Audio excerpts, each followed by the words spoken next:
आपने फिजिक्स में पढ़ा होगा, भौतिक विज्ञान में पढ़ा होगा कि संतुलन में सर्वोच्च गति होती है।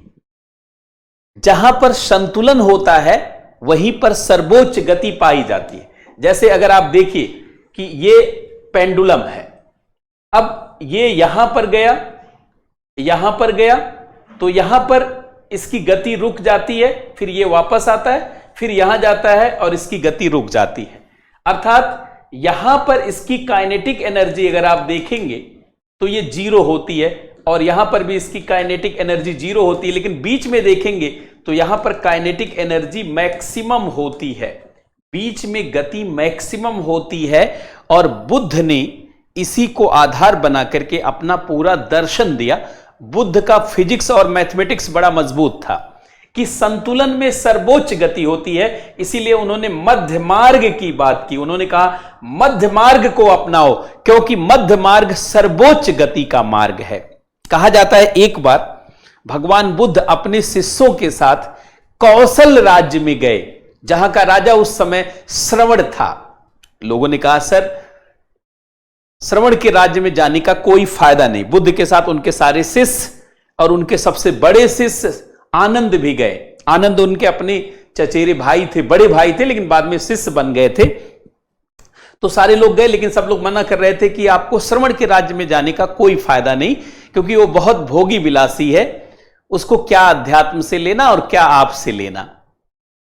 बुद्ध ने कहा नहीं, जो एक अति पर होता है वो दूसरी अति पर जरूर जाता है, तो बीच में हम लोग हैं, हो सकता हम लोगों से भी मिले।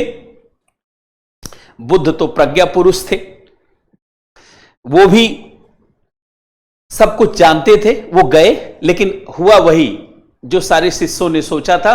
श्रवण ने जरा भी महात्मा बुद्ध को और उनके शिष्यों को वैल्यू नहीं दी। सारे शिष्य अपमानित फील करने लगे। खैर, बुद्ध किसी चीज से अपमान लेते नहीं थे। अंततः सारे लोग लौट आए। फिर 5-6 वर्षों के बाद बुद्ध ने दोबारा कहा कि चलो कौशल राज्य, श्रवण के राज्य में चलते। लोगों ने कहा सर, आपको पिछला याद है ना, वो जरा वैल्यू नहीं दिया था और हम लोगों को अपमानित भी किया था, क्योंकि वो बहुत भोग विलासी, उसका क्या लेना अध्यात्म से। बुद्ध ने कहा कोई बात नहीं, आप लोग मेरे साथ चलो। अब चूंकि बुद्ध ने कहा तो सारे लोग जो है चले, और सब लोग कौशल राज्य में पहुंचे। जैसे ही राजधानी में पहुंचे, श्रवण आया और बुद्ध के पैरों पर गिर पड़ा। लोगों ने कहा बाप रे बाप, जैसा बुद्ध कह रहे थे वैसा ही हुआ। श्रवण ने कहा कि मुझे बौद्ध धर्म की दीक्षा दीजिए।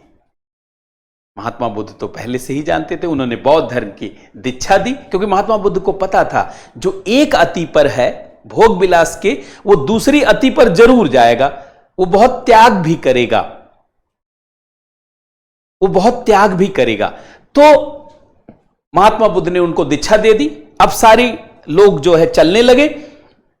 अब देखिए श्रवण क्या कर रहा है। सारे लोग सड़क से चल रहे हैं, रास्ते से चल रहे हैं, श्रवण कांटों में चल रहा है। सारे लोग चप्पल पहन के चल रहे हैं, श्रवण नंगे पैर चल रहा है।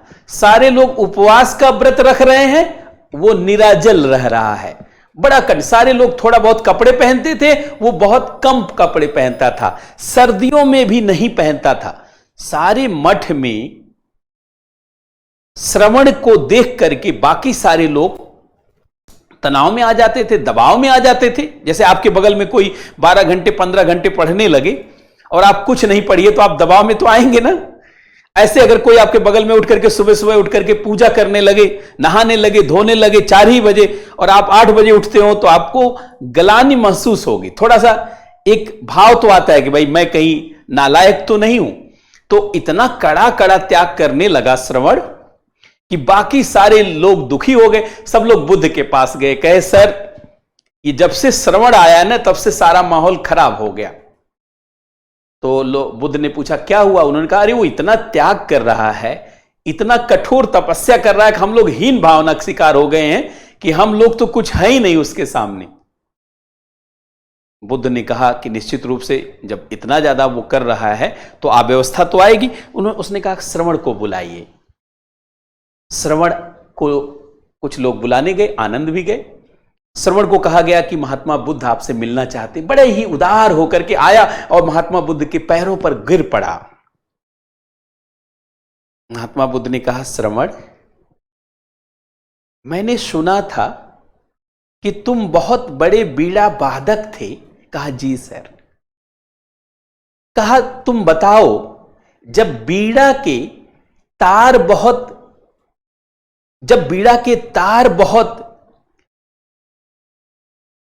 कठोर होते थे, बहुत कसे हुए होते थे, तो क्या बीड़ा बजती थी? कहा, नहीं सर, तार टूट जाता था, बीड़ा नहीं बजती थी। और कहा, जब बीड़ा के तार ढीले होते थे तो क्या बीड़ा बजती थी? कहा, सर, तब कैसे बजेगी? कहा, बीड़ा कैसे बजती थी? कहा, जब तार बहुत कसे हो और ना बहुत ढीले हो, मध्य में हो। बुद्ध ने कहा, श्रवण, तुम भी मध्य में आ जाओ, तुम भी मध्य में आ जाओ। जब बीड़ा नहीं बज सकती तो तुम कैसे बज सकते हो? अति सर्वत्र वर्जते। बहुत अधिक त्याग भी ठीक नहीं है, जैसे बहुत अधिक भोग विलास भी ठीक नहीं है। संतुलन जरूरी है। मध्य मार्ग को अपनाओ। मध्य मार्ग सर्वोच्च गति का मार्ग है। अब बुद्ध का फिजिक्स बड़ा मजबूत था, वो राजकुमार थे। अब उनका बेसिक्स मजबूत होने के कारण उन्होंने कहा, मध्य मार्ग को अपनाओ, मध्य में सर्वोच्च गति है।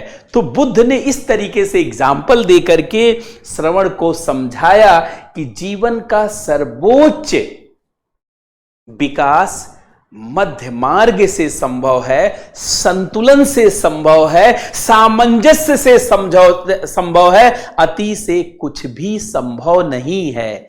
सभी विद्यार्थियों के लिए भी यही जरूरी है। कभी आप 15 घंटे 16 घंटे पढ़ते हैं और कभी आप 10 दिन पढ़ते ही नहीं, 5 दिन बुखार हो जाता है आपको। संतुलन बनाकर रखें। ये बुद्ध की कहानी, शिक्षा आपके लिए ही है।